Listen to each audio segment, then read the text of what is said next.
Hi everyone, welcome to the sixth lecture of Computational Mathematics mini course. Today we will deal with the problem of approximating real roots of polynomials.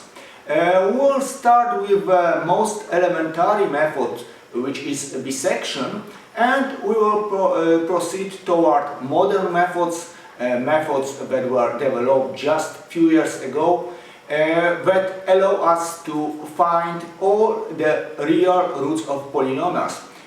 This way we will conclude a series of lectures that deal with the problem of solving univariate polynomial equations. We started a few lectures back with square-free decomposition.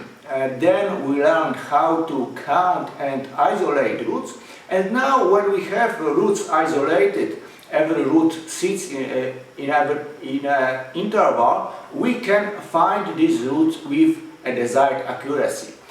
First of all, we need to explain what I mean saying that we are looking for approximation of a root.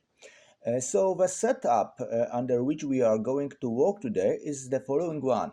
We have a fixed polynomial, or more generally a smooth function, continuous function, and an interval AB such that there is precisely one root of f inside this interval. We want to find an element in this interval, explicitly compute an element of this interval which approximates a root of f up to a desired accuracy. When I will introduce a number of algorithms for approximating roots, we need to have some means of comparing these algorithms. One of such means is the rate of convergence. So assume that we have some sequence of elements that are produced by our approximating algorithm, and this sequence of elements converges to a root psi of f. We say that the rate of this convergence is equal to p if and only if the distance from an element of this sequence to the root that we are approximating is changing with exponents p. So xi minus xi is equal to the pth power of xi minus 1 minus xi. So let's say, for example, that the first element is, or one of the elements is in a distance 1 over 2.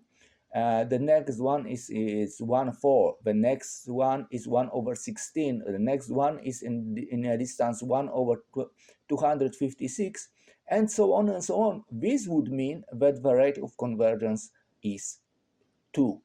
And similarly, if the exponent is 3 or if the exponent is 1, we have different rates of convergence.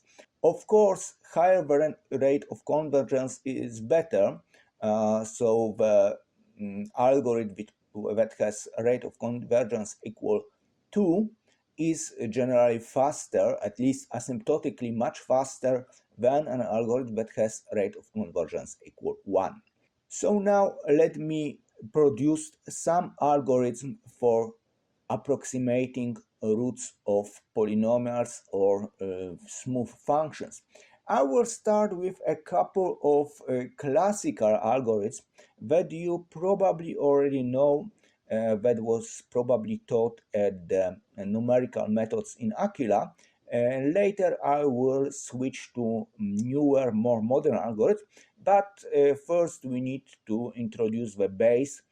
We need to build the foundations.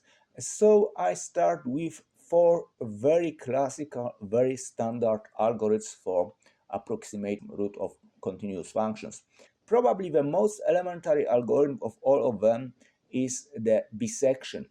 Bisection takes a continuous function. Here we do not need any strong assumption. All we need is that the function is continuous and it takes opposite signs at the both endpoints of our interval AB.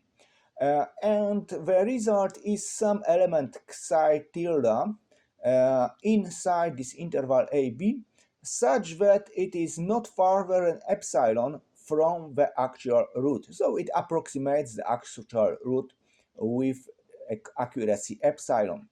And the algorithm is, as I said, very elementary and very straightforward. So we look at the length of our interval. If the length exceeds epsilon, then we bisect this interval. We split this interval precisely at half, and we look which of the two halves is the one where f changes sign. So if fa times fc is negative, this means that f changes sign on the left half of the interval.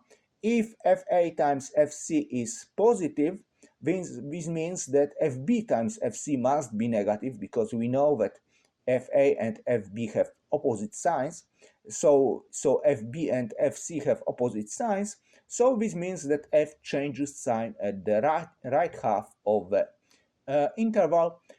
So whichever half of it is, we replace the interval AB by the appropriate interval of half a length, and we continue this process till the length of interval is smaller than epsilon. If this is the case, then we can return any element of this interval, because obviously the interval where f changes sign must contain a root of f. And if the length of the interval is strictly less than epsilon, this means that whatever point in this interval we select, it must be closer to the actual root than epsilon. Let me present a simple example. So we have a polynomial of degree 4 and some interval starting from 3 to 4.5, which clearly isolates a single root of f. And we want to approximate this root. So we start with interval 3, 4.5, and we split it in half. So we split it here. And we look which of the two halves, either this one or this one, is the one where f changes sign. Obviously, it's the right half, so we replace this interval by the interval of half a length. And we do the same, so we again split this interval at half, and we look and we check where f changes sign. So if we split it in half, so on the right, and so at the midpoint f is positive, on the left endpoint f is negative, so f changes sign on the left half of the interval. So we replace this interval again now by the left half. And we repeat this process every time we split the interval in half, and making it shorter and shorter till we got the accuracy that we wanted. So let's say that we want the accuracy of 1 over 10. So here the length of the interval is strictly less than 1/10. So this is the approximation of our root. So we can take any element from this interval, let's say 3.94 or 3.97. And this is the approximation of the root with accuracy 1 over 10. Observe that in this process, every time we change the length of the interval by half. So every time every next iteration of our algorithm produces an approximation of the root which is twice better than the previous approximation. This means that xi, if we take xi to be any point of the interval, so xi approximates xi twice better than xi minus 1. So it's clear that there is no exponent here. So the rate of convergence is 1, so it's precisely 1 here. This was the first algorithm that I wanted to present. This, as I said, is the most elementary one, the very basic one, but it has a very important property that this algorithm is, first of all, guaranteed to return a result. We know that this interval brackets the actual root, so this algorithm will always find the root. It will never fail. That's the first advantage. The second specific feature of this algorithm is that we know ahead how many times we will need to execute this algorithm, how many iterations of the algorithm will take place before we get the desired accuracy. This is extremely easy to calculate. We just take the length of our initial interval, we divide it by epsilon when we compute the log base 2 of this, and this is precisely the number of steps that we will need to perform to actually approximate the root with the desired accuracy. It's clear because every time we just divide the length at half. Now I will produce next three algorithms that are very similar to each other, and every one of these three is a refinement of the previous one. All these three algorithms work under the same set of assumptions. So the set of assumptions will be global for three algorithms that now follows. So we have some interval AB, and we have function which is C2 smooth, which means that it is continuous. Its first derivative is continuous and its second derivative is continuous as well. We assume that f has a root inside AB, but neither the first nor the second derivative changes sign in AB, so neither the first nor the second derivative has any root inside this interval AB. So in terms of the previous lecture, this means that the interval AB isolates the root of f away from f prime and f b's. Since f prime has constant sign on the interval, this means that f is monotonic. And now, since f has a root in this interval, this means that, and it is monotonic, this means that it has precisely one root. It is not possible that f has more than one root, because if it's monotonic, once it crosses the OX axis, it will never get back there. So it has precisely one root inside this interval. This set of assumptions means that f falls into one of four possible cases. The cases are as follows. Either the first and the second derivative are positive, so the function is increasing and convex, or the first derivative is positive but the second derivative is negative, when the function is still increasing but concave this time, or the first derivative is negative but the second derivative is positive, when the function is decreasing and convex, or finally the first and the second derivative are both negative, so the function is decreasing and concave. In fact, these four cases will be considered in pairs, namely the first and the fourth case comes together, and the second and the third case come together. So these four cases are grouped into two pairs. Either the first and the second derivative have the same sign, or they have opposite signs. The basic idea of the regula falsi is the following one. We fix one of the endpoints. In cases 1 and 4, this is a right endpoint. In cases 2 and 3, this is a left endpoint. and we start with an element x0, which is the other endpoint. So if we fixed b, then we start with a. If we fixed a, we start with b.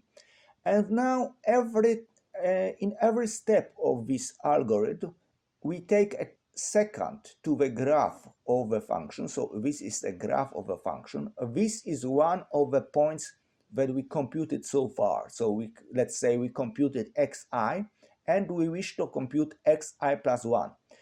So we take a secant to this graph at these two endpoints. So one point is the fixed one, z f of z, and the second point is xi f of xi. So we construct the secant, this is the secant, and we compute the zero of this secant. And this zero of this secant, this point where the secant crosses the OX axis, is precisely the next point of our approximation. This is the point xi plus 1. So let me now derive the formula for this point xi plus 1.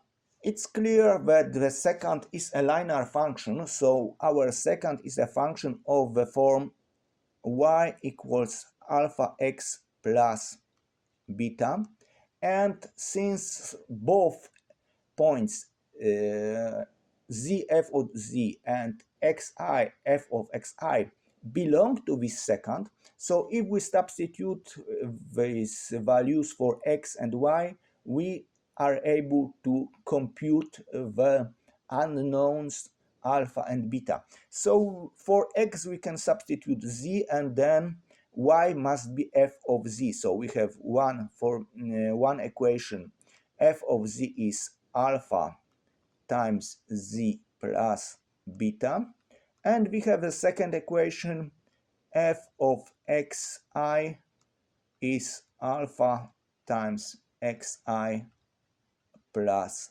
beta. And we now solve this for alpha and beta. So in order to solve it for alpha, I will just subtract these two equations. So what I get is that alpha, if I subtract it, I got that f of z minus f of xi is alpha times z minus xi. This let us compute alpha, so alpha is f of z minus f of xi over z minus xi.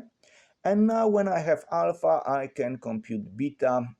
From the second formula, it follows that beta is f of xi minus alpha xi.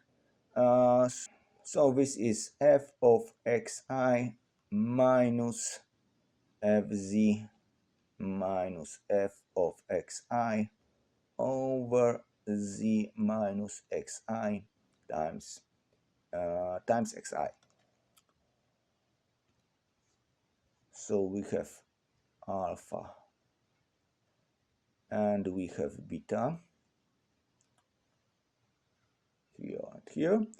And as I said, xi plus 1 is the zero of this secant. So this is a point where the secant intersects the OX axis. So if we substitute xi plus 1 into our formula, then we must get 0. So it follows that xi plus 1 is minus beta over alpha. So consequently, xi plus 1, if I compute it, okay, I will start from, we have minus, so I will start from this part, so minus and minus will be plus. So we have f of z minus f of xi over z minus xi times xi that I will write in a moment, and now we have over alpha, so alpha is here, so this is precisely the inverse, so this is z minus xi over f of z minus f of xi times this xi, which is here, times xi, and now we still have this part, so now it's minus, and again, see, this is still over alpha, so this is z minus xi over f of z minus f of xi times f of xi. So this is 1 over alpha, comes from here, and this is this fxi, which is here. So this is actually the formula for the for f of xi plus 1. It's now clear that I cancel this stuff here and here, and we got the following formula: xi plus 1 is xi minus z minus xi over f of z minus f of xi times f of xi. So this is the formula used in a regula falsi. It turns out that this sequence xi actually converges to the unique root of xi of f. So let me now prove this formula. As explained before, we have 4 possible cases. I will prove this theorem in case 1, so when the function is increasing and convex. All the other cases are fully analogous, so I will omit them. They are, as I said, fully analogous to the case number 1. The proof will be based on the following claim. Claim is that in our case the sequence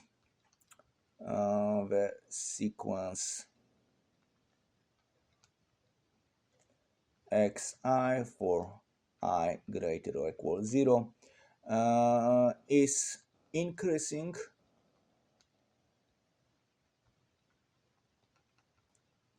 and bounded from above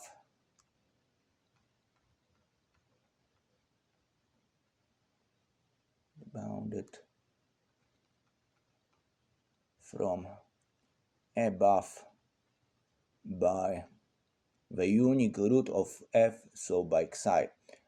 So this means that I'm going to prove that xi plus 1 is strictly greater than xi, and that xi is strictly less than xi. The proof is inductive, and it is clear for x0 the claim is trivial.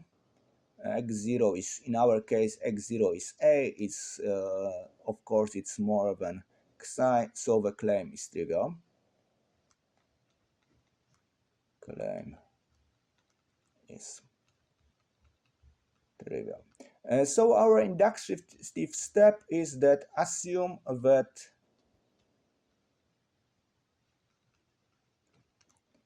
the claim is true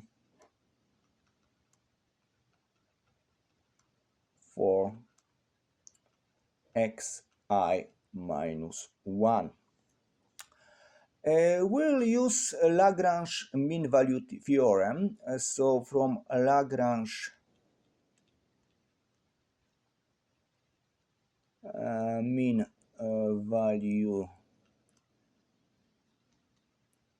theorem, there is some point that I will denote zeta. It is somewhere between xi minus 1 and the fixed point z, such that the f prime at zeta is f of z minus f of xi minus 1 over z minus xi minus 1. The mean value theorem says that this fraction equals the derivative at some mean point, so I denote this mean point by zeta. So we can now use the formula, for our recursive formula for our sequence. So what we know is that xi is xi minus 1 minus z minus xi minus 1 over f of z minus f of xi minus 1 times f of xi minus 1, and this guy here is the inverse of this guy here. So what we get is that xi, so it follows that xi minus xi minus 1 is minus 1 over f prime of zeta times f of xi minus 1. But we are working under the assumptions of the first case, so f prime is strictly positive. So this guy is greater than 0. Now we assumed that the claim is true for xi minus 1, so xi minus 1 is smaller than xi, f is increasing, so this guy is smaller than f of xi, which is null, and it follows that the right hand side is minus something positive, something negative, so it's greater than 0, so it follows that xi is greater than xi minus 1, which actually proves the first part of our claim. This guy here is the first part of our claim. Now the second part of our proof is our claim is to prove that xi is bounded from above by xi. But again, we are working under the assumptions of case 1, so our function f prime is convex.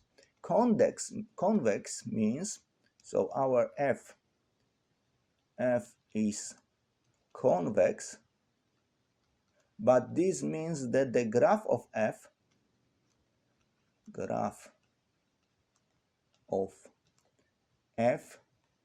is under the secant. So if we look back at our case, so we have increasing and convex function, which has a root somewhere. So this is our xi minus 1. So the function is convex, so the graph lies below the secant, and here is our point xi. So it follows that the value of f at this xi, the value of f at this point xi must be smaller than the value of the secant, but the value of the secant is precisely 0. So it follows that f of xi is strictly smaller than 0. But now we use the function, the fact that the function is increasing, f is increasing,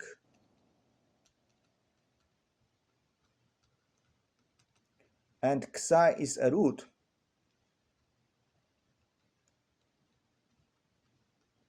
So it follows from these three facts that xi is smaller than xi, and this is the second part of our claim. So this proves the claim.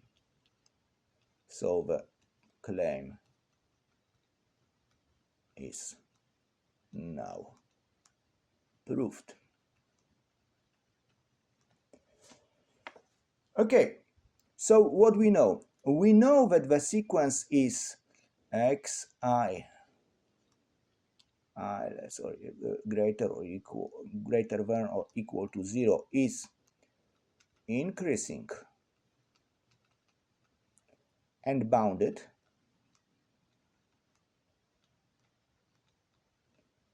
So a sequence which is monotonous and bounded must be convergent. So it is convergent.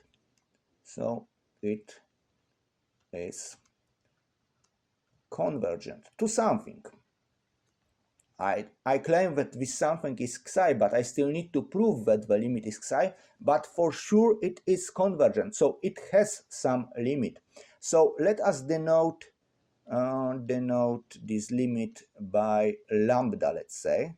So lambda will be the limit of xi with I going to infinity. So let me recall the formula for our sequence. So the formula was xi plus 1 is xi minus z minus xi over f of z minus f of xi times f of xi. So if I pass to the limit on both sides with I going to infinity, I will have lambda equals lambda minus z minus lambda over f of z minus f of lambda times f of lambda.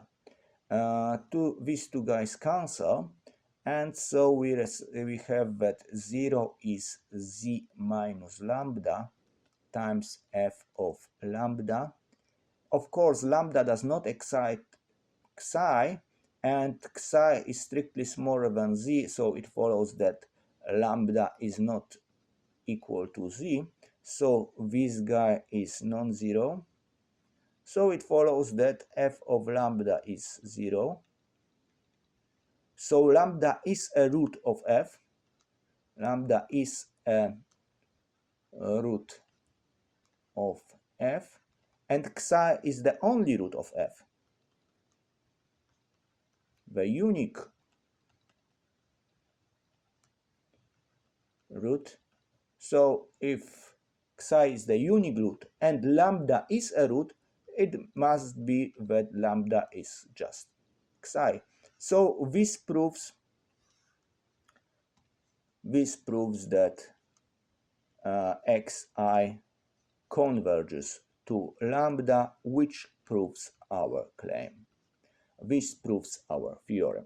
So now, when we have already proved that the sequence is convergent, we can write regula falsi in form of an explicit algorithm. The algorithm works like this. As an input, we take our function f and the desired accuracy epsilon, and as an output we receive an approximation of the unique root of f in this interval.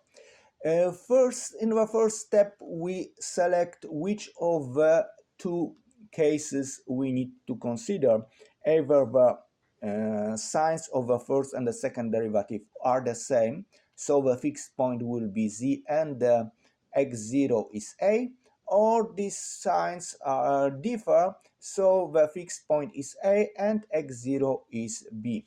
And we repeat the main loop of this algorithm as long as xi is not close enough to xi. And in every step of this algorithm, we compute the next element of this sequence using the formula that I have just derived. And once xi is close enough to xi, so we arrived at the desired accuracy, then we return xi to be the solved element xi tilde. Unfortunately, this algorithm is not very fast. Asymptotically, this algorithm is exactly as fast as bisection because its rate of convergence is 1, the same as the rate of convergence of bisection. The constant term is for regular falsi is usually better than for bisection. So in practice, it most of the time in normal cases, normal circumstances, the regular falsi may be faster than bisection. I will show some examples at the end of today's lecture. But asymptotically is exactly as fast as bisection. So in regular falsi, we had one point fixed. One endpoint of this interval was fixed, and this was our point z. So we took the secant to the graph at z and the previous computed point xi. The next method that I want to describe is a slight modification of regular falsi. It's called a secant method. And here we take the secant not from xi minus 1 and the fixed point z, but by the previous two computed approximations of the root. So this is the only difference. So we no longer have some fixed point here. If these were the two previous elements of our sequence, then we take the secant of this graph at these 2 points, and again the point where this secant crosses the OX axis is our next element of the sequence, is xi plus 1. So in particular, exactly the same derivation that I presented before shows that the element xi plus 1 is xi minus this expression.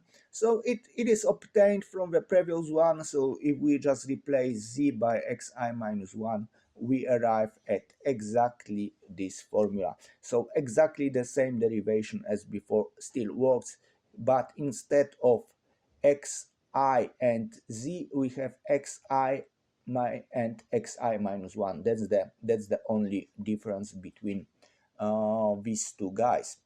And in the similar manner as before, we have a proposition which says that if we have all these assumptions that were presented, this global assumption are fulfilled, then the sequence is again convergent to F. I will omit the proof. It is not much deeper than the previous one. I have already proved it for the regular falsi here. The similar arguments work as well. And the algorithm is therefore a straightforward adaptation, a straightforward modification of the algorithm that we encountered before, but this time we no longer use a fixed point z, but we use the previous two elements of our sequence and nothing else. So this algorithm, as I said, is almost identical to the previous algorithm. The only difference is in this formula here. However, this minor difference to the formula has a strong impact on the convergence rate.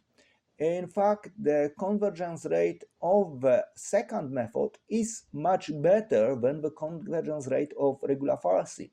It can be proved that the convergence rate of the secant method is 1 plus square root of 5 over 2, which is roughly 1.6. So this algorithm is very similar to the previous one, but is evidently faster. It's evidently asymptotically faster, and not only asymptotically, because in fact it is also much faster in practice. The third of these algorithms that I discussed together is the Newton method or Newton-Raphson method. So if we look at the second method, the formula for our point xi plus 1 in the second method, it looks like this. I want to concentrate on this part, on this fraction here. If you recall the definition of derivative, this derivative is the limit of this fraction, and this is very similar to this guy. So if only xi minus 1 and xi are close enough to each other, this guy here is just the inverse of this guy. So if we are close enough to the root, so the subsequent elements of our sequence does not differ much, then we can approximate this fraction by the derivative, or otherwise, in other words, this fraction approximates the derivative. So we can replace this fraction by the inverse of the derivative. So this is precisely what Newton-Raphson formula says. So in the Newton-Raphson method of approximating roots of a function, a zero of a function, we define the element, the sequence, recursively by this formula. As you can see, this differs from the from the formula in the second method by just replacing the fraction that was there by the inverse of a derivative. That's all. Geometrically, in the second method, or in the regular falsi method, we had the secant, the chord of our graph. In the Newton-Raphson method, we go to the limit. So we replace the fraction by the limit of this fraction. So geometrically, we must replace the secant by the limit of the secant, and the limit of the secant is just the tangent. So in Newton-Raphson method, if this is our point xi, then we find the tangent to the graph of f. This is the graph of f. This is point xi. So we construct the tangent to this graph at xi, and the place and the point where this tangent crosses the OX axis is our next point xi plus 1. So this is precisely the geometric interpretation of the Newton-Raphson. However, one thing that we need to be aware of is that the Newton-Raphson method is not guaranteed to be convergent. In fact, if we start with a wrong point, the sequence may be divergent or it may be cyclic. It is possible to construct such a weird example where this sequence jumps over 2 or 3 points in a cycle and we will never converge to anything. So the problem is that the method can be divergent. In fact, we have a following proposition that says that under the same global assumption that we are still working with, there is some neighborhood of the root xi such that if we start with x0 in this neighborhood, then the sequence converges to xi. So we no longer can claim that we can take any point in the interval AB and the sequence will converge to the root. All we know is that there is some neighborhood of our root where this sequence is convergent. If we want to have guarantee that the sequence will be convergent, we need to strengthen our assumptions, and in fact the following version of the proposition is true. So if Beside this global assumption that were already in regula falsi and the second method, we add another assumption that the tangents to the graph of f at the endpoints a and b crosses the OX axis inside the interval AB, then wherever we start in this interval, the sequence will be convergent. Let me present the graphical interpretation of this last assumption. This assumption says that if we take the tangents to our graph, this is our graph of our function, and we take the tangents at the endpoints. So here's the tangent at the right endpoint. This is the tangent at the left endpoint. And if they cross the OX axis, they have zeros inside this interval, not somewhere here or here, but inside this interval, then then wherever we start here, wherever, then this sequence will converge to the root of f. You can find the proofs of these last two propositions, in the lecture notes. So, as I said, proof, this refers to this proposition, and the other one, see the lecture notes. Unfortunately, I don't have enough time during this lecture to present these proofs. They are not difficult, they are not complicated, there is no rocket science here, but the time of this course is very limited, so I'm forced to omit these proofs. The algorithm for Newton-Raphson method, the pseudocode of this algorithm, is very similar to the previous two. So it's quite straightforward modification of the regula falsi algorithm and second method algorithm. So we have a very similar loop as before. So as long as xi is too far away from our root, we are constructing elements of our sequence. Here just the formula changed from the previous two formulas to the new one, the Newton formula. And we construct these elements until we have a desired accuracy. Once we achieve a desired accuracy, we return this element of the sequence as our approximation of the root. However, because as I said, the sequence may be divergent, so if in any moment we detect that our element of a sequence jumped out of our interval, then we need to throw an exception. We must report that our sequence is divergent. Before I present an explicit example how it will work, let me note one more important fact about Newton-Raphson method. The fact is that this method is very fast, is extremely fast, because the convergent rate of this method is 2. It is quadratic. So asymptotically and also practically, this method is very fast. It converges with quadratic rate to the limit. So now I will present a short proof of this method.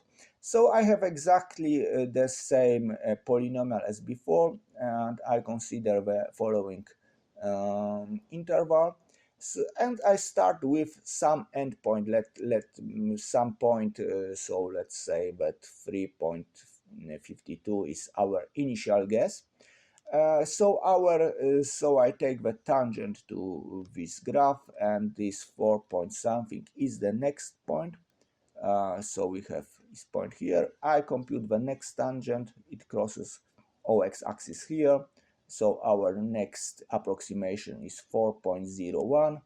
And as you already see on this picture, we are already very, very close to the root. So our next approximation is 3.96, 3.969, 3.968, and so on and so on.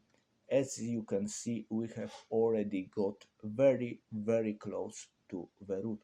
So it is how the Newton-Raphson method works. Before I go to the newer methods, other methods, let me mention one example application. This is how to compute a square root of a positive real number. So we have some a which is positive, and we want to approximate its square root. So in other words, we want to find the root of a quadratic polynomial which looks like this. We want to approximate the root of this quadratic polynomial. So we start with a point. Just for simplicity, I take a over 2, but there are better choices. And we use the Newton recursion. So our xi is xi minus 1 minus this guy, but this polynomial is x squared minus a. So the derivative is 2x. So we have xi minus 1 squared minus a over 2 times xi minus 1. So we can rewrite it in this way. So the sequence that approximates a square root of a is start with something. I start with a over 2 and compute the subsequent elements of the sequence expressed in the following recursive formula.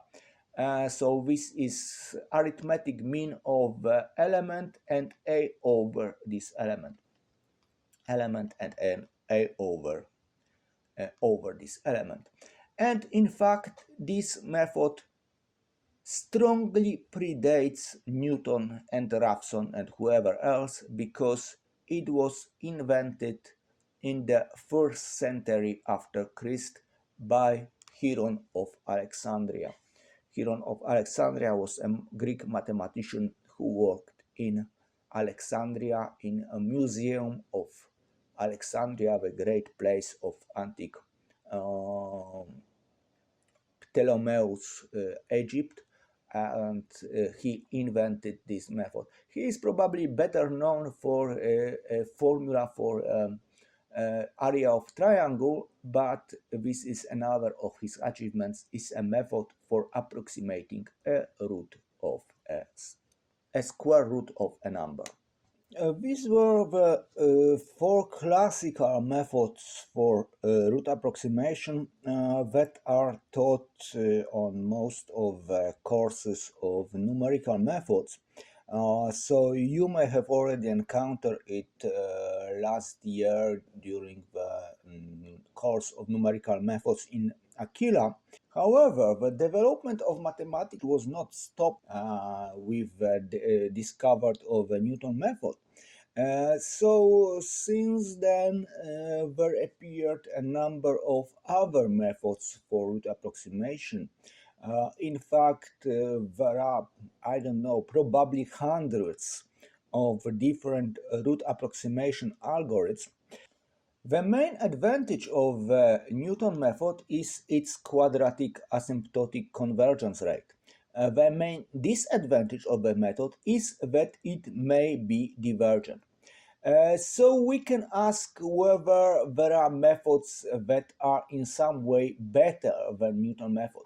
The two obvious possible directions of improvements is to find a method which is possibly faster, at least asymptotically faster than the Newton method, still possibly divergent, but faster.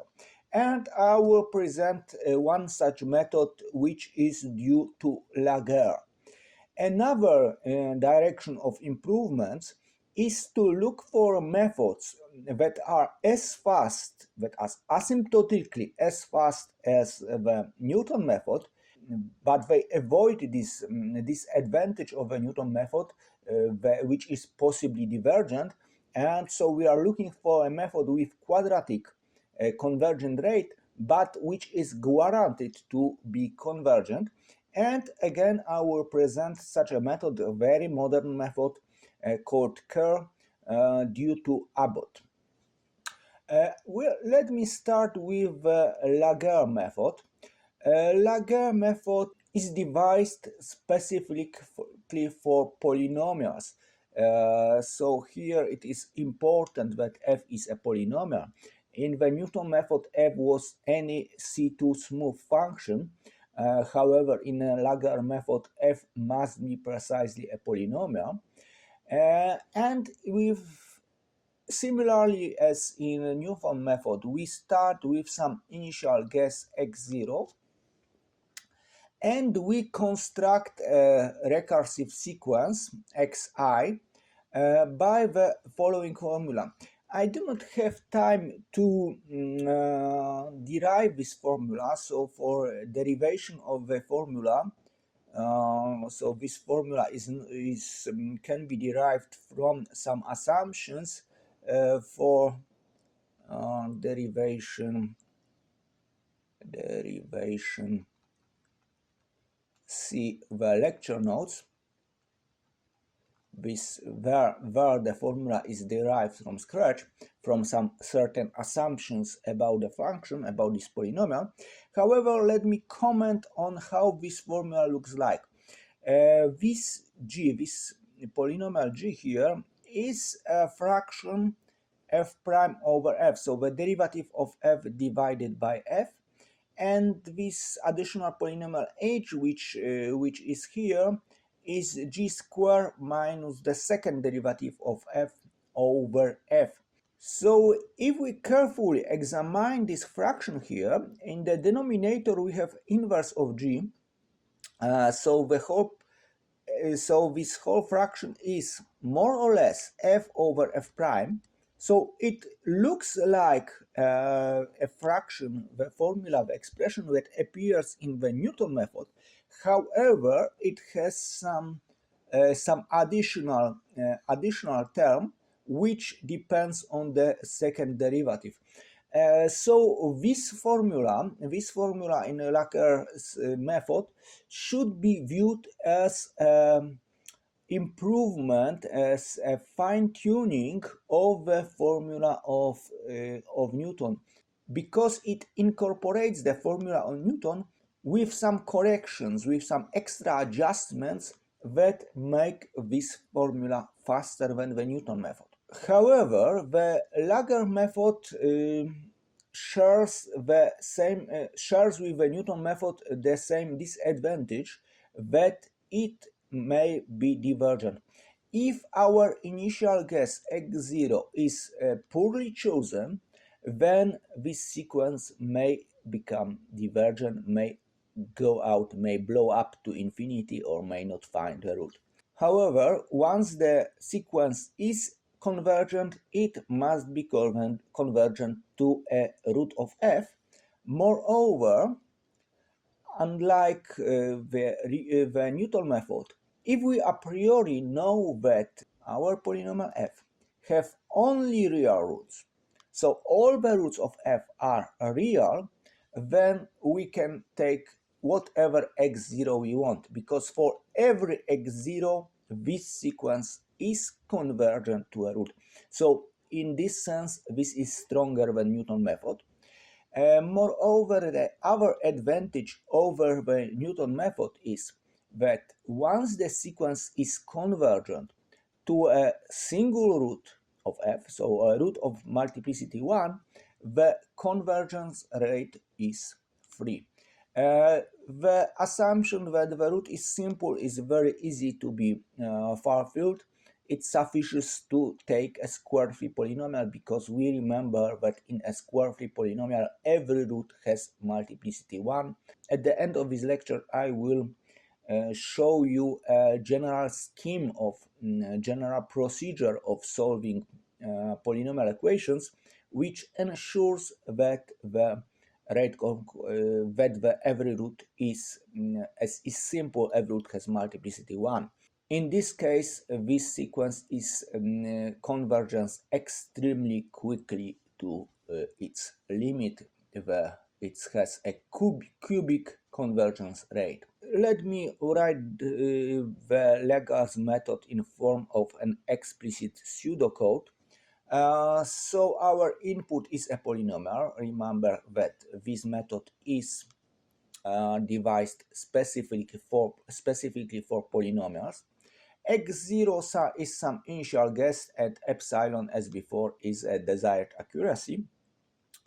This method returns some approximation of the root or throws an exception if the sequence turns out to be divergent. And the algorithm is more or less easy to guess. So we have a main loop, and in this main loop we improve the approximation with every step. So we started from x0, and in every step we gradually improve this approximation, taking n over v, where n is the degree of the polynomial and v is given by this formula g, which was derived earlier. G is just this fraction that appears already in the Newton method, plus or minus s, where s is this correction of a Newton approximation that ensures a better convergence rate. Which one we choose, either plus or minus, depends on the real part of g time s. So we select this one, which provides better numerical accuracy. So we want to have a bigger number at the denominator. So we select this one, which is a bigger number at the denominator. If this sequence is not convergent after some max iteration steps, and this max iterations does not need to be a big number. Of course, this max iteration depends on the accuracy that we want to achieve, depends on the epsilon, depends on the representation of the floating point numbers that we use. However, for double precision floating point numbers, we don't really need to go over, let's say 30 or something. If this procedure does not return an approximation of let's say, after, let's say, 30 steps, then we should start with another initial guess rather than continue this loop. So now it's time to move to the most modern of the algorithms that I want to present during today's lecture, which is Kerr algorithm. Kerr stands for quadratic interval refinements. This algorithm was invented very recently. It was published for the first time in 2014, so 6 years ago, and it was invented by Abbott. The basic idea of the algorithm is to blend bisection with the secant method. So how does it work? We have a function which is continuous, and it has different signs at the endpoints of our interval. We do not assume anything else. We don't need f to be a polynomial. We don't need f to be differentiable. We don't assume anything about the derivative of f, anything like that. The idea is that we divide the interval into a number of subintervals, and at every step we try to guess which of the n subintervals contains the root of f. This guessing is done by finding the point where the secant intersects the OX axis. If in a given step we guessed the interval correctly, then in the next step we will subdivide this interval not into n subintervals but into n square subintervals. That step will ensure the quadratic convergence of the method. However, if we incorrectly guess the interval, we keep the current interval and we divide it not into n but into square root of n, but we never go below 4. Let me show it first on example, because such a visual example is probably better to explain how this method works. So let us consider the same polynomial as before, x4 minus 4x cubed plus 2, and the same interval as before, so from 3.5 to 5. And at the first step, we divide this interval into four subintervals, and we try to guess which one will contain the root of f. The secant intersect the OX axis at the first subinterval, while the true root of f lies in the second subinterval. So we failed to correctly guess the correct subinterval. So because we failed to guess the interval, we will keep the four subdivisions in the next step. So we take the second subinterval, the one which contains the correct root of f, but we stay at the level n equal 4 of four subdivisions. So in the next step, we still divide this shorter subinterval into a shorter interval into four subintervals, and we again try to guess which one will contain the root. And it turns out that this time we have already guessed correctly, because the interval at which the secant intersect the axis is actually the interval where f changes sign. So in the next step we will divide it, but no longer into four subintervals, but into 16 subintervals. So we divide it again, and now we have 16 subintervals, and again the interval where the secant intersect the axis turns out to be exactly the interval where the function changes sign. So we next time we will divide this interval, this very short interval here, the right this last subinterval of this 16. We will divide it into 256 subintervals. And it turns out that we again guessed correctly, so the next time we will divide it into 65,000, the 256 squared, so it's 65,000 subintervals, and I will do just one more step. And now these intervals are so short that we can no longer plot it correctly, but you can now see how this thing works.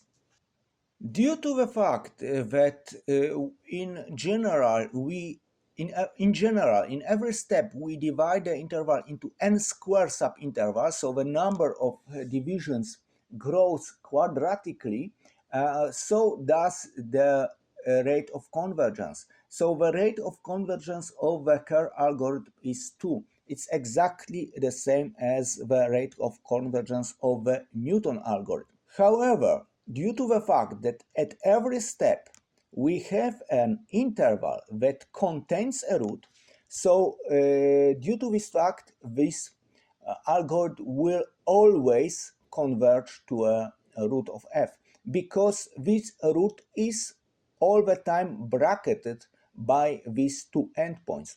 So like with bisection, the algorithm in this Kerr algorithm, we bracket the actual root of f, but by two endpoints of the current interval. So because of that, the algorithm will definitely find the root. There is no chance that the algorithm will somehow diverge as for example Newton algorithm can do. So now let me explain exactly how the algorithm looks like. The algorithm consists of three procedures, actually two sub-procedures and the main part. The first sub-procedure, called subdivide n, this is the one which is called in normal circumstances.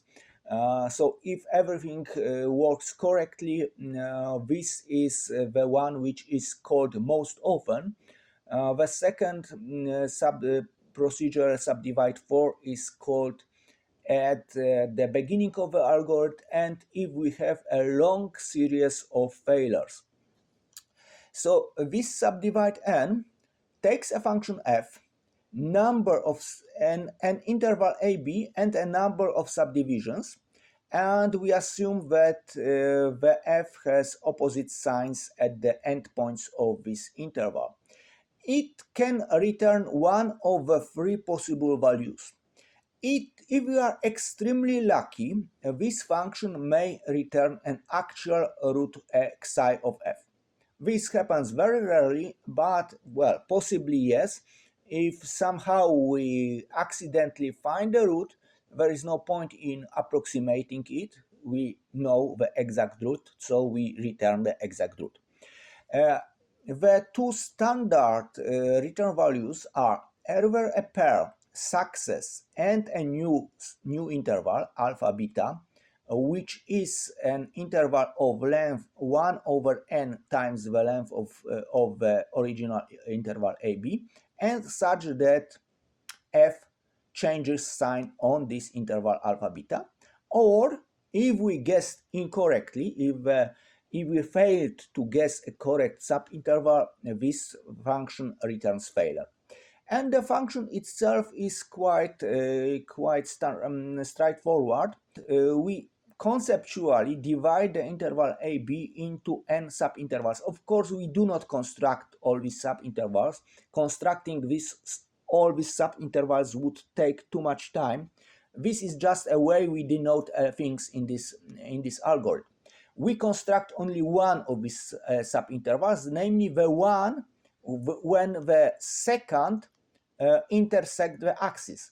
And we can construct it just by this formula. This is a number of these subintervals. So this is a number of divisions times fa over the length of fa minus fb.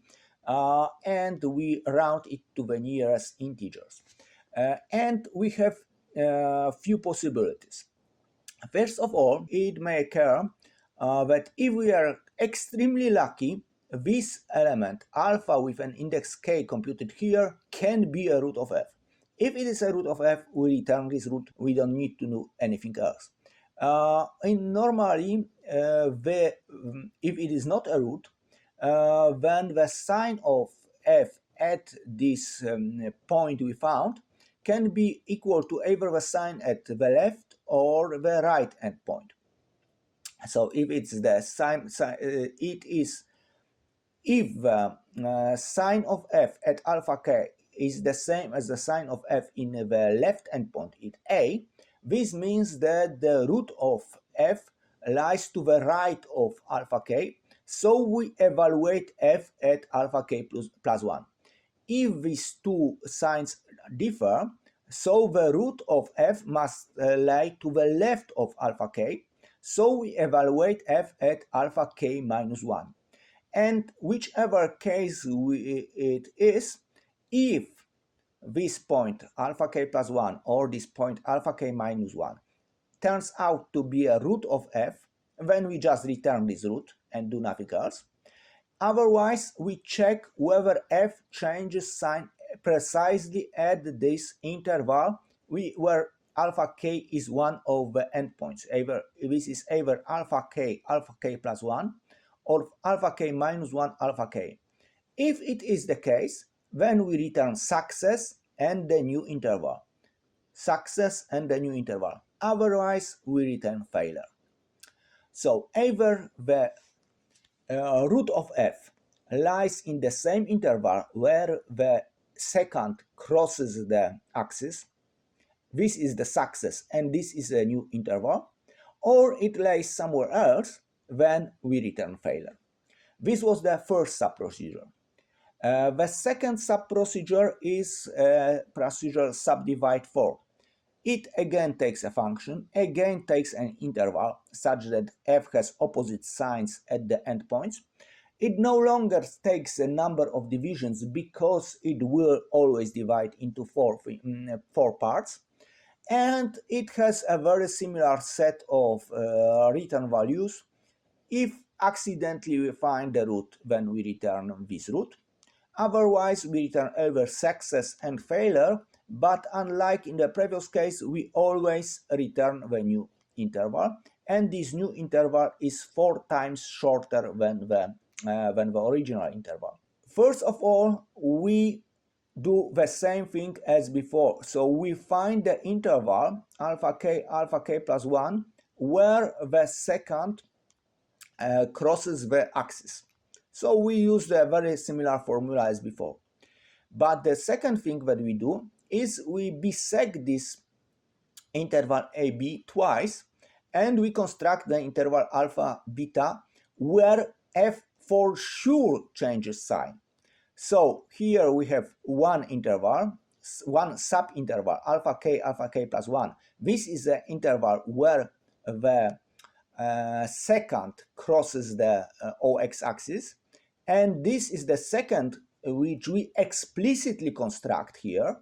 It is the interval where f changes sign.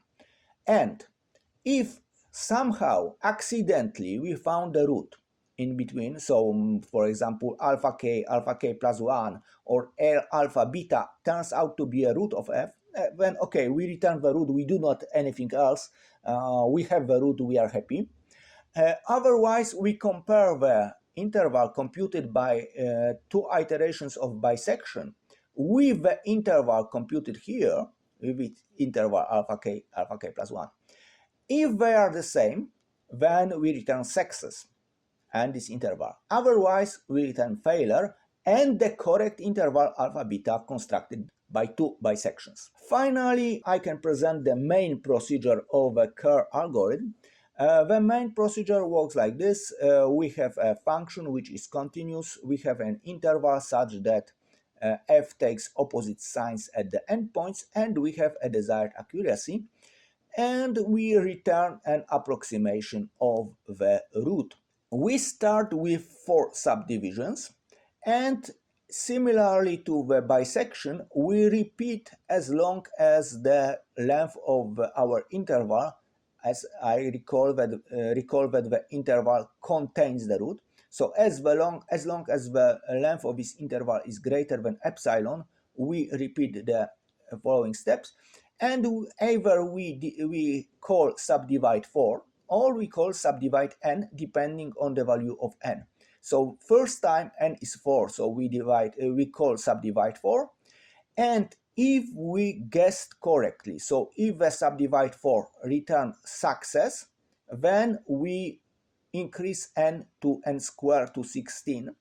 Otherwise, we stay at n equal 4.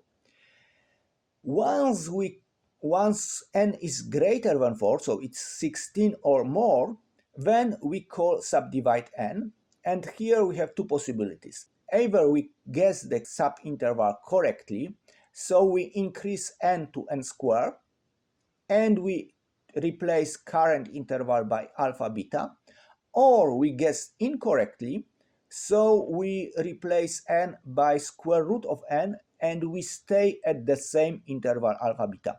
So we proceed to a new interval alpha beta if and only if we correctly guessed it. If we fail to guess, so if the secant crosses the axis in a different interval, then f changes sign, we don't look for this new interval, we just stay at AB, and we take a lower number of subdivisions. That's all. So this is how the Kerr function works, and as I said, it is asymptotically as fast as Newton, but unlike Newton, it will always find the root. I said it is asymptotically as fast because, as you can see, this function is definitely more complicated. This algorithm is more complicated, more complex than Newton. So the constant factor here is bigger. So the actual time of computation is bigger than the time the Newton method uses, but this is only by a constant factor. But asymptotically, both of them are equally fast. So now I will present a few examples that lets us some visually compare these various methods that I presented today. So let us consider the following 6 polynomials of different degrees. They are all of low degree, so easy to write on screen. Here we have intervals where each of these polynomials has precisely one root. And I will apply all 6 methods explained during this lecture to every of these algorithms. First, let us suppose that we want to find the root with precision of 20 decimal digits. So our epsilon is a minus 20th power of 10. And you can see in this table, you can see the number of iterations needed to compute to approximate the root by every of these algorithms. As you can see, bisection needs more or less the same number of steps because all the intervals were most or less of the same length. Regular falsi sometimes is faster than bisections here and here. Sometimes it's slower than bisections here and here. And in some rare cases, it completely failed. So after 1000 iterations, it failed to find a root, so I stopped the computations. The second method, as you can see, is always, in all these examples, is faster than both regular falsi and bisection. And Newton-Raphson is even faster than the second. We saw that it is asymptotically faster, but here we see that it is in reality also evidently faster than the previous methods. As you can see, Kerr method is more or less the same league as Newton. Sometimes Newton is a bit faster, so 6 iterations versus 7 iterations. Sometimes Kerr is a bit faster, 7 versus 9.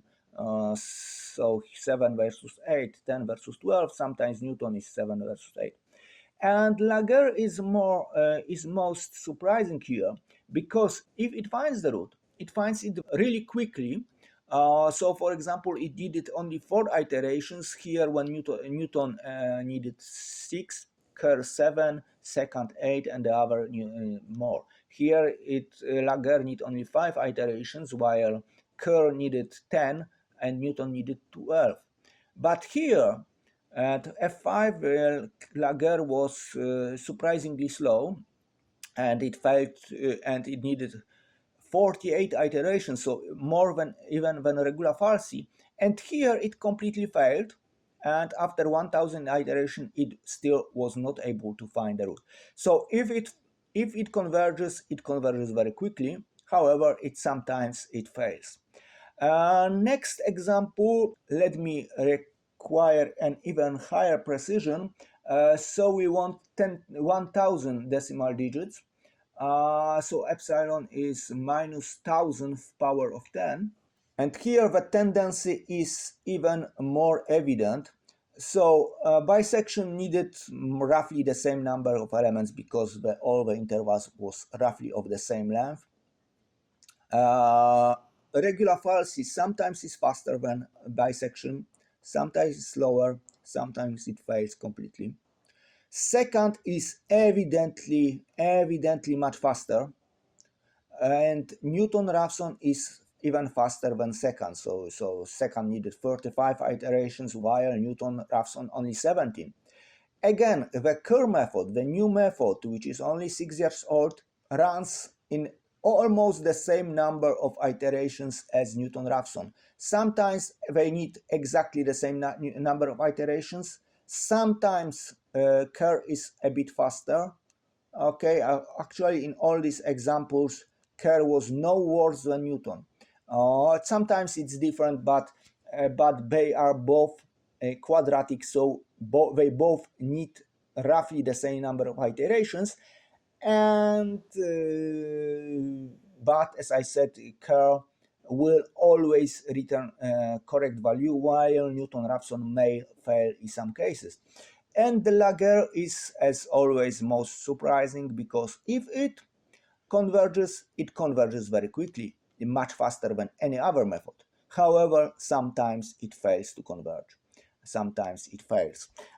So Laguerre is very fast, but if it fails to converge, it fails badly.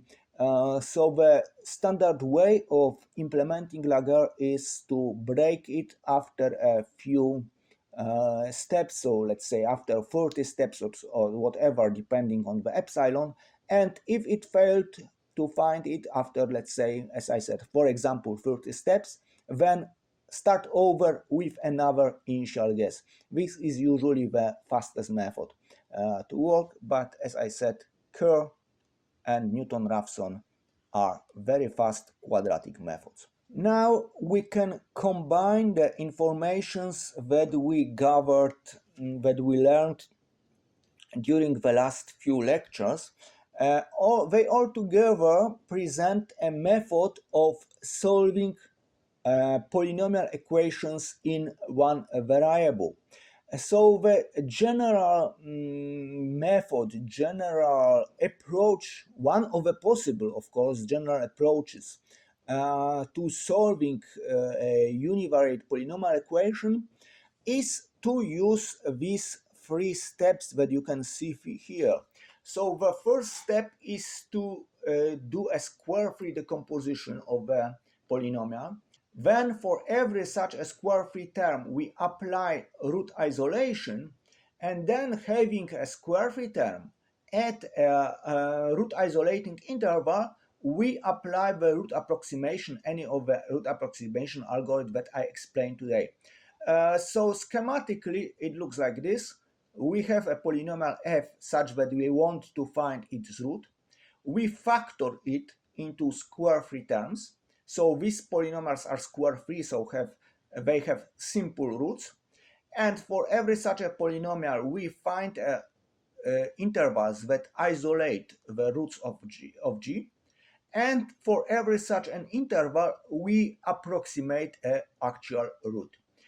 So I will present it on a specific example. Let's say we have a polynomial of degree 8, which looks like this.